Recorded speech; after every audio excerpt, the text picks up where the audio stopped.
අපි තාම තීරණයක් ගත්තේ නැහැ. වර්තමාන ජනාධිපතිතුමාට සහයෝගය දක්වනවද? ඒ තීරණය කරන්නේ. කොහොමද නාමල් රාජපක්ෂතුමාට කිව්වා මේ සියලුම ප්‍රාදේශීය ඔක්කොම සහයෝගය පොහොට්ටුවට කියලා. ඔව් දැනට තියෙන පොහොට්ටුවට තමයි. எமது கட்சி சார்பில் தேர்தலில் போட்டியிடும் வேட்பாளரை நாம் இன்னும் தெரிவு செய்யவில்லை. தற்போதைய ஜனாதிபதிக்கு ஆதரவு வழங்குவது தொடர்பில் நாம் தீர்மானிக்கவில்லை. கட்சியை விட்டு விலகி செல்பவர்கள் செல்லட்டும். செல்பவர்களை விட அதிகமானவர்கள் எம்முடன் இணைவார்கள். எம்முடன் இளைய சமுதாயத்தினர் பெருமளவில் இணைந்து கொள்வார்கள்.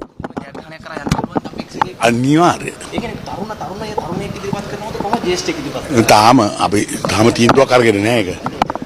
වැටුප් විෂමතා විශ්‍රාම වැටුප් විෂමතා මේ සියල්ල පිළිබඳ ඉතාම නිර්වුල් විශ්ලේෂණයක් කරලා හැම පාර්ශ්වයක් සමග සාකච්ඡා කරලා அரச ஊழியர்களின் சம்பள முரண்பாட்டை சிக்கல் இல்லாமல் தீர்த்து வைப்பதற்கு அடுத்த வரவு செலவு திட்டத்தில் நடவடிக்கை எடுக்கப்படும்.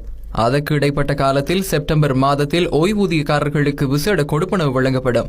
அது பற்றி சுற்று நிருபத்தை வெளியிடுமாறு நிதி அமைச்சுக்கு அறிவிக்கப்பட்டுள்ளது. ஏற்கனவே ஓய்வூதியக்காரர்களுக்கு 3000 ரூபாய் வழங்கப்படுவதற்கு மேலதிகமாக இந்த 2500 ரூபாய் வழங்கப்படுகிறது. இதன் மூலம் செப்டம்பர் மாதம் முதல் 5500 ரூபாய் வழங்கப்படும். 2024ஆம் ஆண்டு அரசை நிர்வகிப்பதில் சவால்கள் இருந்த போதிலும் இந்த இடைக்கால கொடுப்பனவை வழங்குவதற்காக அரசாங்கம் 8.4 பில்லியன் ரூபாய் மேலதிக செலவினத்தை சுமக்க நேரிடும். இந்த இடைக்கால கொடுப்பனவை வழங்குவதற்காக வரவு செலவு திட்டத்தில் ஓய்வு பெற்ற அரசு ஊழியர்கள் தற்போது எதிர்நோக்கும் நிதி நெருக்கடிகளை கருத்தில் கொண்டு அரசாங்கம் வழங்கும் விரைவான குறுகிய கால தீர்வாக இந்த நடவடிக்கை எடுக்கப்பட்டுள்ளது.